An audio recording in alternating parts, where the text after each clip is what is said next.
Justin Trudeau and the Liberals are constantly talking about how important young people are, but we're actually seeing a really negative response to the Trudeau government from those same young people on the issues that affect them. Remember when the Prime Minister was heckled at the Youth Labour Forum, where attendees actually turned their backs on him and shouted things like hypocrite?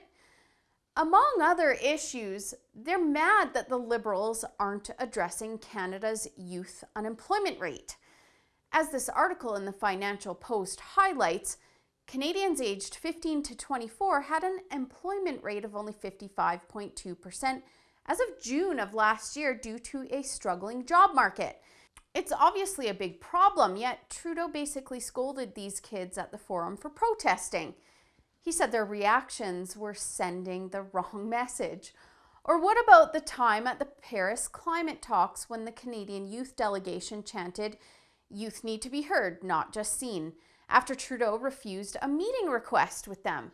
This is a group of kids dedicated to the climate change issue, so they're all on the same page.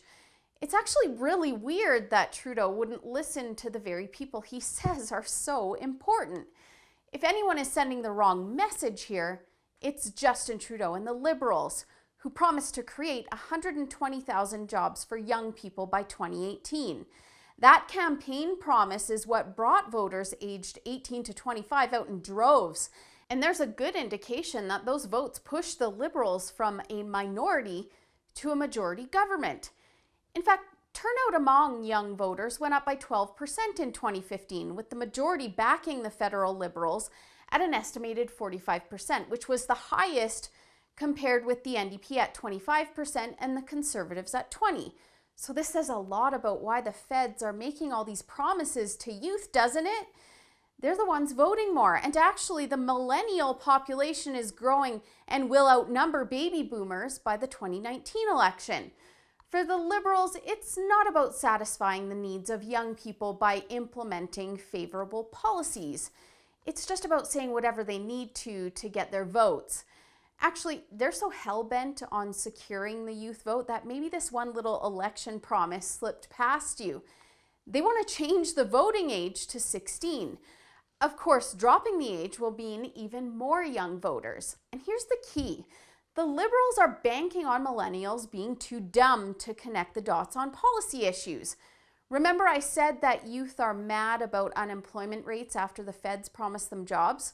Well, the stats show that the youth unemployment rate dropped by 0.4% between 2015 and 16, and by 1.5% between 2016 and July of this year. Looks pretty good, right? Only if you don't consider StatsCan reports that show the rate dropped because more young people actually aren't looking for jobs. The Liberal plan clearly isn't working. In fact, they've had to review the youth unemployment strategy because it's failing so badly. They couldn't even make the taxpayer-funded Canada Summer Jobs Program work last year with an added $113 million and fell short of the 77,000 jobs they promised. All of this comes with a price. The Prime Minister and his caucus underestimate us because it turns out young people are becoming more conservative. It turns out that there's a bit of an uprising going on according to a paper written by Jean Twenge, a psychology professor over at the University of San Diego. She does a lot of research on millennials that shows young people today are more politically polarized and more conservative than their parents and grandparents. Youth these days are starting to value hard work and tradition more and are becoming more devoted to God. It's being described as a social movement amongst millennials. Maybe it's developing because left-wing parties aren't what they used to be and instead enshrine themselves in identity politics and the progressive outrage of the day, whether it's about feminism, race, sexual orientation, law enforcement, or free speech. The Liberals of today just aren't the Liberals of JFK, and the shift from common sense to far-left ideology is simply driving people away. Because of this, the Conservative Party of Canada could easily become a home for the country's youth.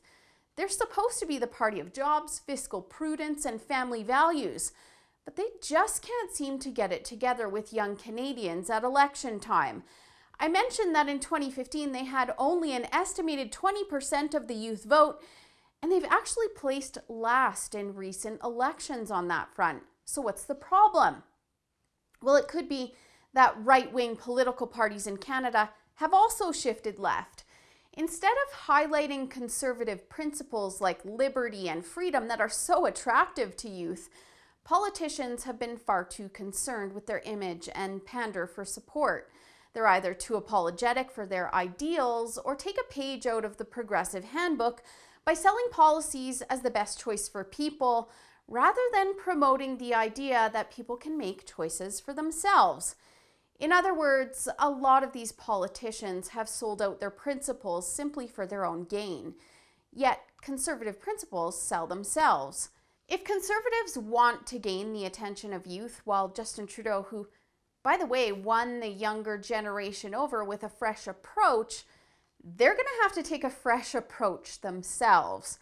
Because trading in on values is a really old idea that's not working, and conservatism is the new counterculture. And if conservatives want to win young voters over, they should start acting like it.